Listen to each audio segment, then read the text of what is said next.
আচ্ছা, তোমাদের মধ্যে কেউ ভূত দেখেছো বা ভূতে বিশ্বাস করো? কেন বলছি বলবো। সো হ্যালো এভরিওয়ান, আমি অঙ্কিতা, তোমার সাথে আবার নতুন একটা ছোট্ট মিনি ব্লগ নিয়ে চলে এসে পড়েছি। তো আজকে সকাল সকাল ঘুম থেকে উঠে যা যা কাজ ছিল সব কমপ্লিট করে নিয়েছি। আসলে সকাল সকাল ঘুম থেকে উঠে না আগে ঠাকুরটা দিয়ে দিলে ভালো লাগে, দিনটা মনে হয় শুরুটাই সুন্দর হয়েছে, তাই না? তার জন্য আগে তাড়াতাড়ি স্নান করে ঠাকুরটা দিয়ে দিয়েছি অ্যাকচুয়ালি।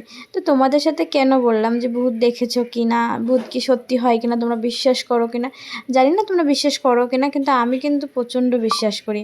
আর আমি মনে করি যখন ভগবানও আছে তাহলে ভূতও আছে, ঠিক আছে না? কিন্তু সেটা হচ্ছে বিশ্বাসের উপর। আর একটা জিনিস আছে যে বিশ্বাস না করলেও কিন্তু সেটা প্রমাণ দিয়ে দেয়, যেভাবে ভগবানও প্রমাণ দেয় আর বিশ্বাস করতে বাধ্য করে, সেরকম ভূতও কিন্তু বাধ্য করে।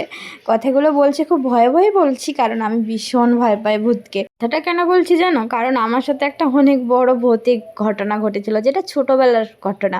মানে ছোটোবেলা বলতে গেলে সত্যি খুবই ভয় পেয়েছিলাম সেদিন, মানে অনেক অনেক অনেক ভয় পেয়েছিলাম। তো সেটা না আজকে হঠাৎ দুপুরবেলা মনে পড়লো, তো ভাবলাম তোমাদের সাথে শেয়ার না করলে হবে কথাটা, কারণ সেটা ভয় পেয়েছিলাম ঠিক, একটু তোমরাও পাও ভয়। তো সেটা হচ্ছে যখন আমি ছোট ছিলাম, কত ক্লাসে পড়ি সেটা মনে নেই এতটা, কিন্তু আমাদের বাড়ির পাশে একজন মারা গিয়েছিল। তো সে পার্সনটা না রিটেলি যেদিন মারা গেছিল, মানে এটা অপবিত্রতা মারা গিয়েছিল। তো সেদিনের পরের দিন সে এসেছিল, এসে ডাকছিল, দরজাতে নক করছিল, মানে যেভাবে সে বিহেভ করতো আগে সেইভাবে বিহেভ করছিল।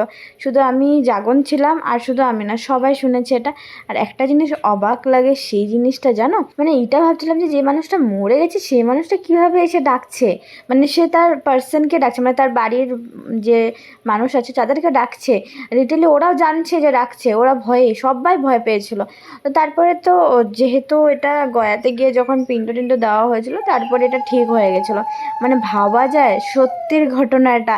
মানে আমি আগে বিশ্বাস করতাম না ভূতকে, বাট এই ঘটনার পরে আমি বিশ্বাস করেছি যে হ্যাঁ ভূত হয়। আমার কাছে এরকম আরও অনেক ভূতের কাহিনী আছে যেগুলো সত্যির ঘটনা, যেটা আমার সাথে ঘটেছে। তো সেগুলো যদি শুনতে হয় তোমরা কিন্তু আমার কাছে এসে পড়ো, ঠিক আছে?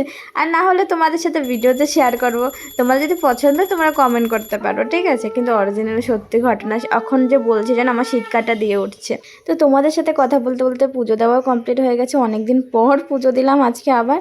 তো এটা নিয়ে অনেকটা মনটা খুশি লাগছে, মানে বলে বোঝাতে পারবো না। তো আজকেও দেখছো আরেকটা পার্সেল, আরেকটা না দুটো পার্সেল এসেছে। তো পার্সেলগুলো নেক্সট ভিডিওতে শেয়ার করবো তোমাদের সাথে।